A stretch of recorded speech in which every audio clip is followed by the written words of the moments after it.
બધા ભક્તોને ખૂબ જ જય સ્વામિનારાયણ.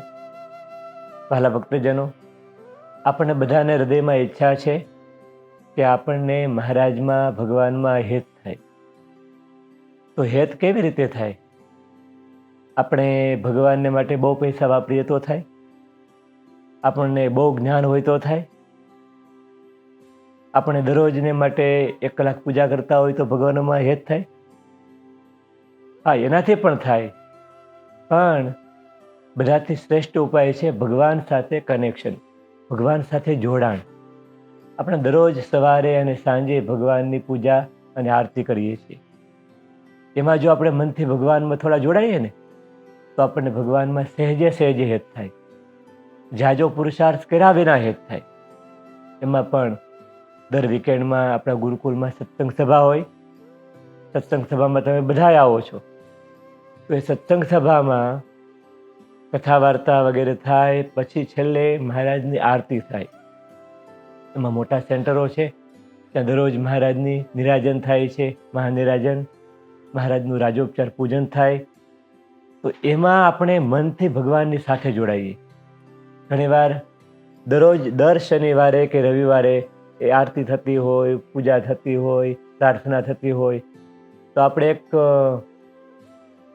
દરરોજનું હોય ને રૂટીનને આધારે આપણે આરતી સ્તુતિ પ્રાર્થના ગાતા પણ હોઈએ, દર્શન પણ કરતા હોઈએ, પણ આપણું મન ન હોય. મન ન હોય એટલે શું થાય? ભગવાનમાં હેત ન થાય. તો ભગવાનમાં મન રાખવા માટે, પૂજા પ્રાર્થનામાં મન રાખવા માટે થોડુંક એમાં ઇન્વોલ્વમેન્ટ આપણે સાથે કરીએ ને, તો વિશેષ આપણને આપણું મન ભગવાનમાં રહે. તો એના માટે આજે આપણે એક નાની ટિપ્સ કરવાની છે. આજની ઘર સભામાં તમે બધા ભક્તોએ, ઘરના સભ્યોએ આ એક થોડી પ્રેક્ટિસ કરવાની. અહીં વિડીયો પણ બતાવીશું. જ્યારે આપણે રાજોપચાર આરતી થતી હોય, અથવા મહાનિરાજન આરતી થતી હોય, અથવા રેગ્યુલર આરતી થતી હોય, અલગ અલગ સેન્ટરમાં, અલગ અલગ શાખાઓમાં અલગ અલગ રીતે સત્સંગ સભામાં આરતી થતી હશે. તો એમાં આપણે તાળી વગાડી અને થોડા ડોલતા ડોલતા ભગવાનની આરતીમાં ઇન્વોલ્વ થવાનું. જ્યારે પ્રારંભ થાય, થાળ બોલાઈ જાય, મનસી પૂજા થાય, એટલે તરત જ ઘોડી શરૂ થશે. ઘોડી થાય એટલે થોડા ટટાર બેસવાનું. જેમ વિડીયોમાં દેખાય છે એવી રીતે થોડા ડોલતા ડોલતા થોડું ટટાર બેસવાનું.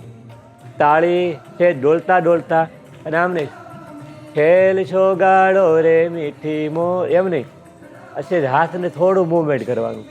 મસ્તક થોડુંક મૂવમેન્ટ થવું જોઈએ.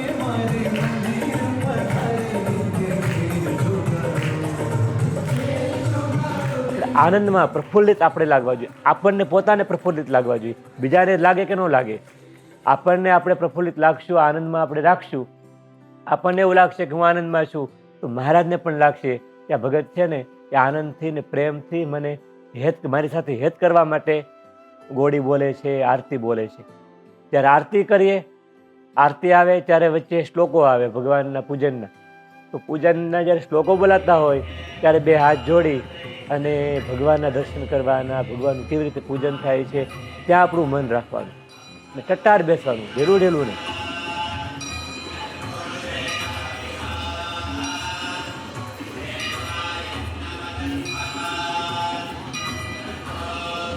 અને જ્યારે પછી આરતીનો પ્રારંભ થાય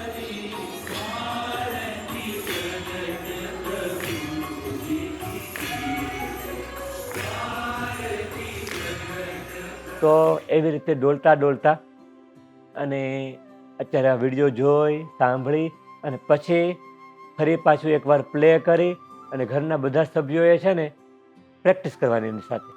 ભગવાન માટે, ભગવાનની સન્મુખ આપણે આનંદથી ડોલીએ. એક પ્રકારનું નૃત્ય છે. નૃત્યથી આપણું મન પણ પ્રફુલ્લિત થાય. તો ખાસ આજની ઘર સભામાં બધા ભક્તો આ પ્રેક્ટિસ કરજો. અને આવતી સભાથી આપણા મંદિરમાં મહારાજની સમક્ષ આપણે આવી રીતે મહારાજની આરતી, ગોળી, પ્રાર્થના આવી રીતે આનંદથી અને ડોલતા ડોલતા કરવાની છે. બધા ભક્તોને ખૂબ હેતથી જય સ્વામિનારાયણ.